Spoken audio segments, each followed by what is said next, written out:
Comenzamos una nueva edición de Café Financiero con toda la información necesaria para manejar mejor nuestro dinero. Hoy te vamos a contar cuáles son los bancos que menos tasa de interés cobran cuando no pagás todo el saldo de tu tarjeta al vencimiento. También vamos a repasar las mejores alternativas de inversión para el actual contexto económico y en el último bloque vamos a entrevistar al economista Luis Seco para ver qué hay de verdad y de posible en las promesas que comienzan a realizar los candidatos a medida que nos adentramos en la campaña electoral. Quédate con nosotros. Tras el siguiente intervalo vamos a regresar con todos estos temas y a responder a todas tus inquietudes.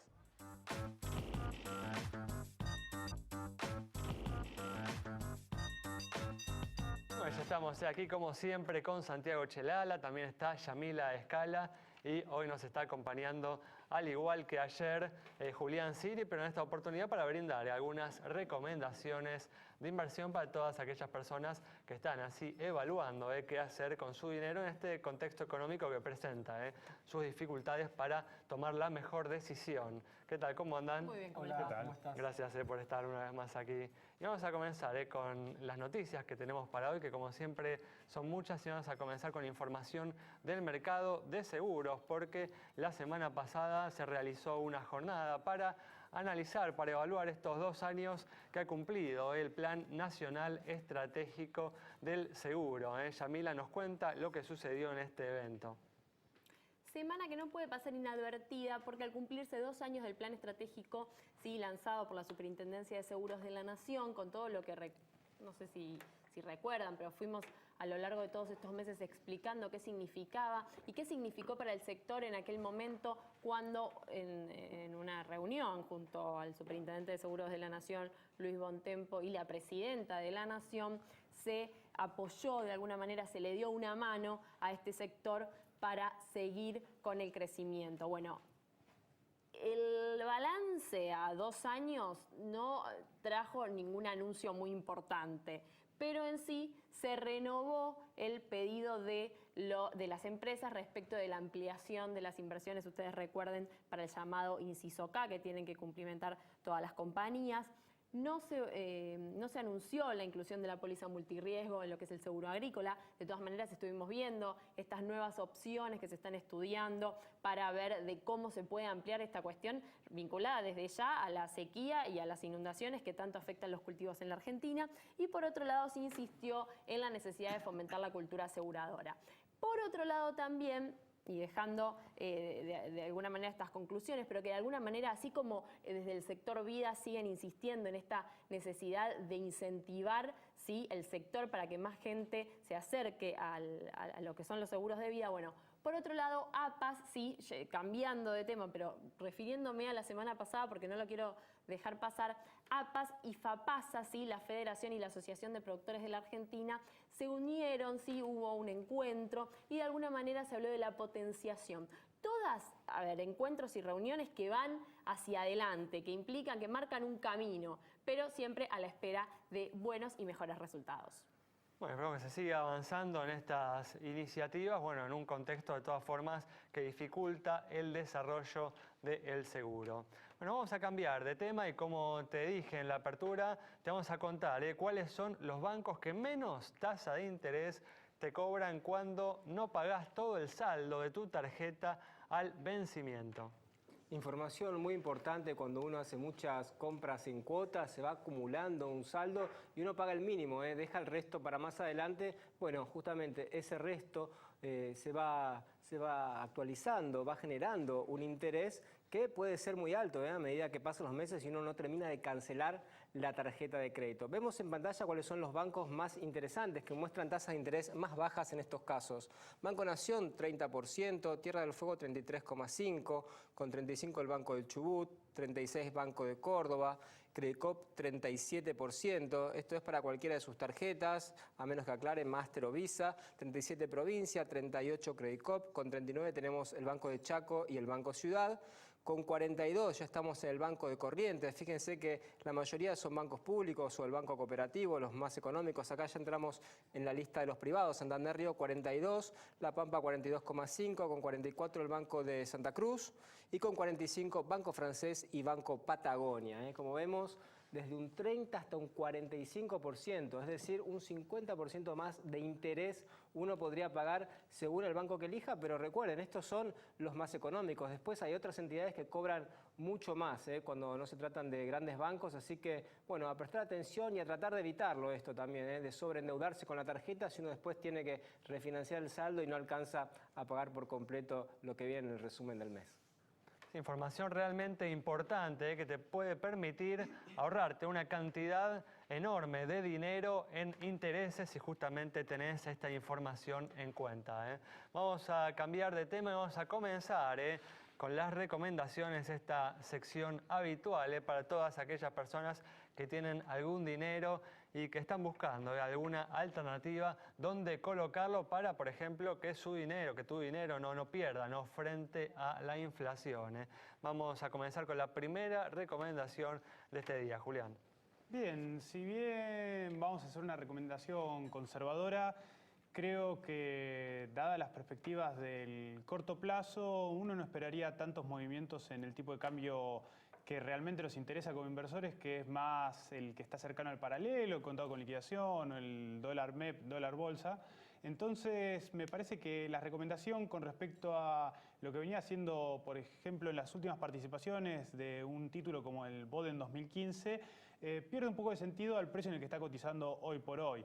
Me inclino más por un bono un poquito más largo, que si bien para el inversor ultraconservador es tomar cierto nivel de riesgo adicional, mejora el perfil precio-calidad. Este es el Bonar 24, AY24, que, bien lo dice, vence en el 2024 y tiene pagos de amortizaciones periódicas a partir del 2019. Es un bono en dólares. Es un bono en dólares, exactamente, con una tasa, un cupón de 8,75%. ¿Por qué rentabilidad le estaría dando a aquel que invierte hoy, que lo compra hoy al precio que hoy tiene este bono? Hoy por hoy la TIR está en torno al 8%, es interesante y... Un 8% en dólares. Exacto, a un tipo de cambio de 11,85, 11,90 implícito.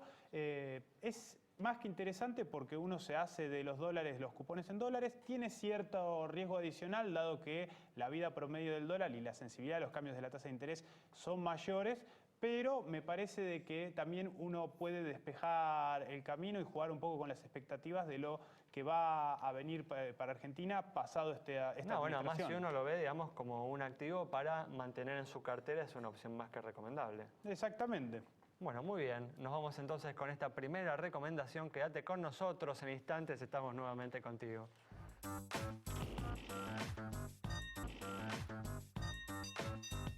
Muy bien, hoy en este espacio dedicado, como siempre, a responder a todas tus consultas, está con nosotros Germán Gómez Picasso para hablar de temas inmobiliarios, consultas vinculadas con el mercado inmobiliario. ¿Qué tal? ¿Cómo andas, Germán? ¿Qué tal? Gracias por invitarme. Gracias por estar aquí una vez más. Pero bueno, como siempre hacemos antes, vamos a responder sobre la inquietud de una entidad bancaria. Por ejemplo, bueno, la consulta de Mauro sobre el HSBC. Para Mauro, entonces, un banco que justamente ahora está un poco complicado con la justicia argentina por el escándalo de las cuentas en Suiza. Vemos sus números en pantalla. Tiene un patrimonio de 6.636 millones de pesos, depósitos por 35.492 millones y resultados positivos de 563 millones de pesos. Muestra buenos indicadores de solvencia y de liquidez, cara sonriente a pesar del escándalo para el HSBC.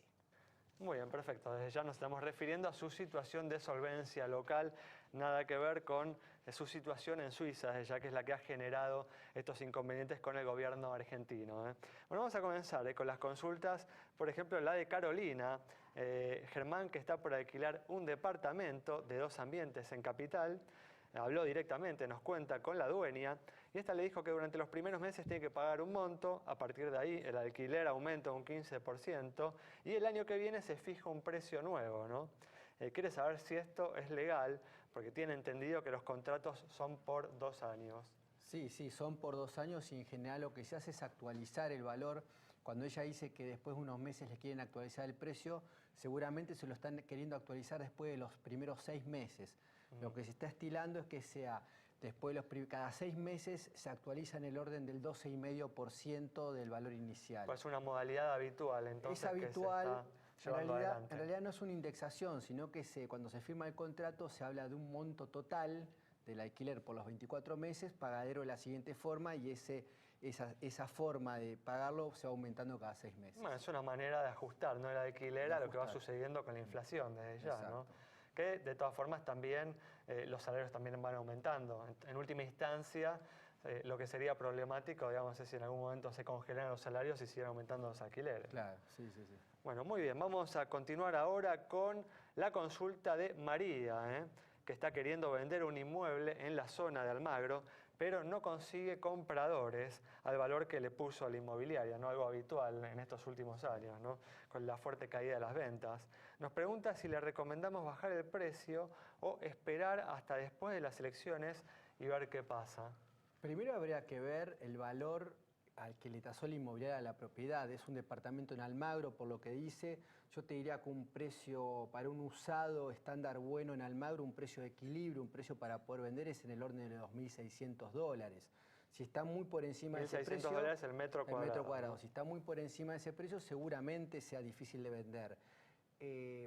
A ese precio vos lo bancarías, digamos. Si está Claro. ofreciendo el inmueble a $1.600 el metro cuadrado, Claro. vos insistirías con ese precio y de última, Sí. bueno, esperarías hasta después de la elección, si no Y hay... ella pregunta después de las elecciones. Lo que pasa es que si está más alto que ese valor, ni hoy ni después de las elecciones se va a poder vender. O sea, el tema es a qué valor se está ofreciendo hoy. Por eso es importante lo que estás diciendo. Esa es la referencia a tener en cuenta, digamos. Es una referencia general. Habría que ver la propiedad, pero te diría que dentro de ese rango es un precio razonable. Muy bien, bueno, Germán, muchas gracias. Bueno, gracias a vos. Bueno, vamos a continuar ahora con la segunda recomendación del día. Julián. Bien, para un inversor más arriesgado, que tenga ganas de tener un poco más de movimiento en su cartera, creo que lo que se puede recomendar con ciertos recaudos es seguir aprovechando esta ola de expectativas con respecto al mercado accionario argentino.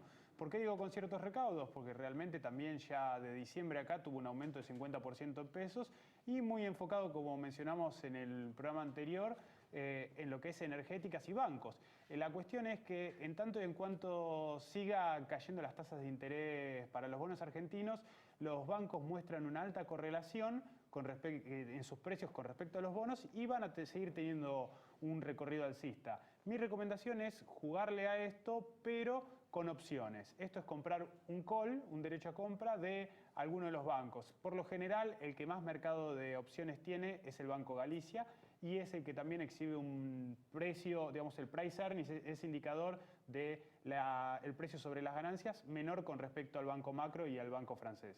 Por eso es una oportunidad interesante, digamos, en ese papel, jugándolo de esa manera. Sí, ¿no? jugándolo, pagando una prima que es apostar de manera acotada, donde el peor escenario es que esa acción expire sin valor y se perdió la prima, pero la prima puede ser un 3, un 4 o un 5% de una inversión determinada y no ir de frente con el 100%. Muy bien, perfecto. Bueno, vamos a cerrar este bloque, como hacemos siempre, respondiendo sobre la situación de una compañía de seguros. Para Jorge, que nos consultó sobre la situación de Sancor, esta empresa presenta un activo de 5.343 millones de pesos, pasivo 3.674 millones, patrimonio 1.669 millones de pesos, resultado negativo 25 millones de pesos, primas 3.337 millones e informa 3.264 juicios. Con indicadores que se condicen con los del promedio del mercado, es que le otorgamos la luz verde de nuestro semáforo. Y recuerden, @Café Financiero en Twitter. En Facebook también nos encuentran como Café Financiero, nos escriben y les respondemos. Muy bien, de esta manera cerramos este bloque. Quédate con nosotros. Al regreso vamos a estar dialogando con el economista Luis Seco. Bueno, ya estamos aquí con el economista Luis Seco. ¿Qué tal, Luis? ¿Cómo andás? ¿Qué tal? Muy bien. Gracias por venir. Un placer. Bueno, desde ya comienza, ¿no?, la campaña electoral y los candidatos comienzan a hacer sus propuestas económicas, sus promesas, que no siempre son del todo convincentes. No se habló mucho en los últimos días, por ejemplo, de las declaraciones, ¿no?, de Mauricio Macri respecto a que el 11 de diciembre, ¿no?, el día siguiente, en caso de ganar las elecciones, levantaría el cepo cambiario, que bueno, que despertó bastante controversia, ¿no? Esta declaración. ¿Te considerás recomendable una medida de ese tipo y tan rápido al inicio de una eventual gestión del próximo gobierno? Yo creo que, comenzando por el principio, lo que hay que decir es que no está mal levantar el cepo, sino que está mal es el cepo. Y en todo caso, lo que habría que ver es, digamos, si se puede o no. Yo creo que se debe levantar el cepo y será una cuestión de considerar cómo se llega a ese momento en materia de tensiones cambiarias, de nivel de reservas, de necesidades de financiamiento del fisco en pesos. Pero ¿se puede hacer de todas formas en forma tan inmediata? Digamos, no tendría que hacerse en el marco, ¿no?, de un plan económico integral, con ciertas líneas de crédito internacionales aseguradas, ¿no? Eso es lo que a uno le sorprendió, ¿no? Esta promesa de salir del cepo tan rápidamente. Bueno, pero ¿no? yo creo que el problema es que nadie le preguntó qué otra cosa estaba pensando hacer al momento de eliminar el cepo. Vos estás dando alguna pista, digamos, ¿no? Si la eliminación del cepo se hace así en abstracto, obviamente no tiene ningún sentido ni destino. Ahora, si vos la eliminación del cepo es la medida número 15 de una lista de medidas que se tienen que tomar para asegurar la estabilidad nominal y la credibilidad de un programa de reforma económica y de estabilización macro, yo no veo ninguna dificultad en ponerla, ya te digo, en una lista de 15 medidas que sea una más. No es la única ni la más importante tampoco, ¿no? O sea, mira, hay mucho escrito a nivel de planes de reforma y mucha evidencia empírica de planes de estabilización, en la cual yo te diría una suerte de hecho estilizado, de enseñanza que han dejado todos estos planes, es que lo último que tenés que decidir es qué hacer con el tipo de cambio, y no necesariamente lo primero. ¿Qué digo? Si tenés márgenes para hacer una corrección fiscal, entonces podés ir a un tipo de cambio, digamos, flotante, porque va a haber credibilidad, porque le vas a dar sustentabilidad en el tiempo a ese tipo de cambio. Lo que estás diciendo, entonces, digamos, es que entonces el primer capítulo de este plan económico, en tu opinión, debería ser un ajuste fiscal. Yo creo que sí, claramente. Un ajuste fiscal, después el segundo elemento es cómo corregirse el resto de los precios relativos, porque después de todo el dólar es uno. Ahora, ¿cuál va a ser el nivel de las tarifas? ¿Cuál va a ser el costo del transporte? ¿Cuál va a ser el costo de la energía? ¿Qué va a pasar con los salarios? O sea, hay que definir qué va a pasar con el gasto público, a qué tasa se va a aumentar el gasto público. Digo, hay una serie de precondiciones que hacen a lo fiscal, los precios relativos. Y luego entraría una cuestión, los contratos que se van a reformular. Vos dijiste muy al pasar, pero es fundamental. ¿Vas a ir a un acuerdo con el fondo? No vas a ir a un acuerdo con el fondo. ¿Vas a arreglar con los holdouts? No vas a arreglar con los holdouts. Esas son todas precondiciones o ingredientes de un programa que le pueden dar consistencia o no, y eso se verá en su momento, a la idea de levantar el cepo. Justamente leyendo algunos economistas de renombre como Guillermo Calvo y muchos otros hablan de esto, ¿no?, que vos también mencionabas, la credibilidad, como si fuera una cuestión de nombres, como si sacando este equipo económico y poniendo otro que sea creíble, ¿no?, este activo intangible que vendría a ser la reputación, se solucionaran todos los problemas. ¿Es simplemente eso o hay cuestiones estructurales que realmente no se van a poder resolver en un día del 10 al 11 de diciembre? Mira, yo, digamos, para ponerlo también así en perspectivas, porque digamos, siempre tendemos a pensar que lo que les pasa a la Argentina es algo único, original, que no pasó nunca y que hay mucha, como te decía antes, mucho escrito, ¿no? Y alguien que escribió mucho sobre estos temas es un ex ministro chileno que se llama Hernán Vigi, que fue de alguna manera el padre de la transformación chilena. Algunos pueden estar de acuerdo o no con su orientación política, pero el tipo hizo un plan de estabilización que funcionó, y eso es lo que estamos tratando de buscar, ¿no? Qué planes funcionaron y qué planes no funcionaron. Y cuando Vigi dice, mira, ningún plan se implementa de un día para el otro. O sea, siempre la implementación es gradual. Pero lo que no puedes hacer es diseñarlo como si fuera un plan de shock. O sea, vos tenés que poner en la coctelera y en la lista todo lo que querés hacer el día 1. Claro. Luego lo vas a ir implementando. Nada se implementa de un día para otro, contestando un poco de tu pregunta inicial. Nada se puede hacer de un día para otro. Pero vos tenés que definir desde el día 0 qué es lo que querés hacer y cómo lo vas a conseguir. Una vez que haces eso, y si eso tiene consistencia, si hay consistencia macro, está hecho por gente que tiene capacidad de hacer un plan, digamos, la credibilidad viene de la mano de esa consistencia. La credibilidad no es un hecho que hay o no hay, se gana. Y lo que lo va a ganar es un programa que sea consistente, digamos, hecho por personas que sepan hacerlo, ¿no?, y que luego puedan implementarlo. Ahora, todo el camino que viene después del 10 de diciembre es hacia la mejora, porque vos hablabas de distorsión de precios relativos. Por ejemplo, imagino que estás hablando en criollo de ajustar las tarifas, básicamente. Sí. Y esto genera inflación también. Entonces, si ya venimos de una inflación alta de 20, 25 o más, y encima hace falta ajustar las tarifas, ¿cuánta inflación tenemos que esperar para diciembre? Bueno, no sé si para diciembre. Yo creo que el 2016 va a ser de nuevo un año de alta inflación. Ahora, la pregunta es, digamos, en economía se diferencian saltos en el nivel de precios de inflación, ¿no? Entonces es probable que vos corrijas una gran cantidad de precios, incluyendo el dólar, las tarifas, el precio del transporte, y eso te haga un salto en los precios, en el nivel general de precios. Ahora, lo que hay que asegurarse es que eso sea un salto, y con la credibilidad y un programa consistente haces que sea un salto, y no que eso se traslade en el mes a mes de forma continua porque no hay un ancla y no hay credibilidad en un programa de estabilización. Entonces, digo, yo creo que todo es asible, o sea, se pueden hacer las cosas. Ahora, va a depender de que se pueda formular un programa consistente, ergo creíble, y segundo, del mandato que tenga el próximo presidente. Bueno, justamente vos mencionaste hace unos minutos, ¿no?, que el primer capítulo, tal vez el primer punto de cualquier plan económico para el próximo gobierno sería el ajuste fiscal, ¿no?, el recorte del gasto público, el recorte del déficit fiscal, ¿no? Pero uno escucha a los candidatos, es de esperar, igual de imaginar que eso va a suceder, cuando hablan de sus promesas, de sus recomendaciones, de lo que van a hacer. En caso de ganar las elecciones, hablan, por ejemplo, de la actualización del impuesto a las ganancias, hablan de la reducción de las retenciones, ¿no? Todas cuestiones que tienen un costo fiscal, que no van en la dirección de una baja del déficit fiscal. ¿Qué opinas al respecto de esto?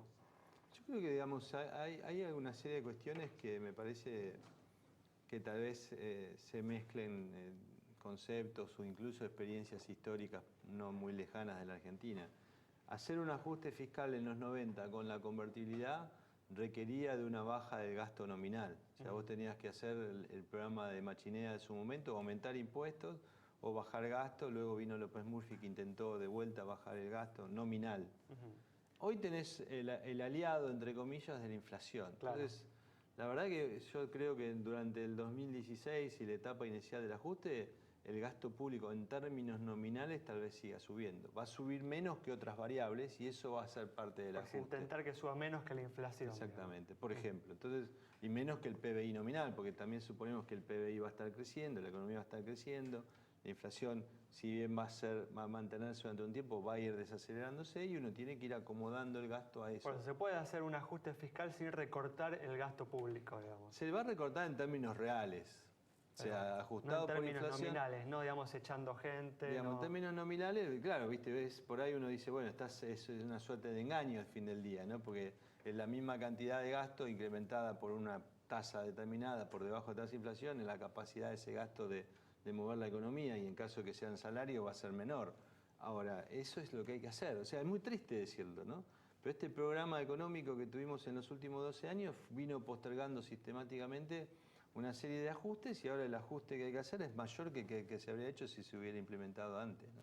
Ahora, ¿te parece, Luis, que se puede sostener también para el año que viene esta oferta del 2005 y 2010 a los holdouts, a los fondos buitres, o va a haber que negociar sí o sí y pagar algo más de lo que, bueno, de lo que se les ofreció hasta ahora? Yo creo que va a haber que negociar y va a haber que pagar algo más parecido a la sentencia de Griesa, que es lo que se vino ofreciendo hasta ahora. Hay que restablecer el estatus de crédito de la Argentina en los mercados globales y hay que empezar por las cosas que están, todos estos frentes abiertos que hoy tenemos, digamos, ¿no? Y también estás esperando, ¿no? Mencionaste ahí al pasar, un aumento del tipo de cambio real, una devaluación real del peso, ¿no? Que es algo que los candidatos me parece que a ninguno le gusta demasiado decirlo. Yo creo que hay que llamar las cosas por su nombre, ¿no? Es lógico que un candidato no te va a venir a hablar de ajuste, de devaluaciones, más porque eso genera, incluso hasta puede perder algún voto. Pero a mí me parece que, digamos, yo no tengo ninguna voluntad de ser votado, digamos, y me parece que sería mentir un poco, digamos, ¿cómo te puedo decir? Cierto relativismo ético y moral, no decir las cosas como me parece que son. Argentina necesita una devaluación y es más, hemos asistido en el verano a un fenómeno que por ahora recién empieza a tomar algún tipo de consideración pública, que es el superdólar. En el mundo el dólar se ha fortalecido contra todas las monedas. Nosotros estamos saltados al dólar, eso significa que nos fortalecimos, o sea, nos atrasamos más, esta idea de atraso cambiario, de lo que está más. Con el caso de Brasil, son 50%, digamos, en 6 meses.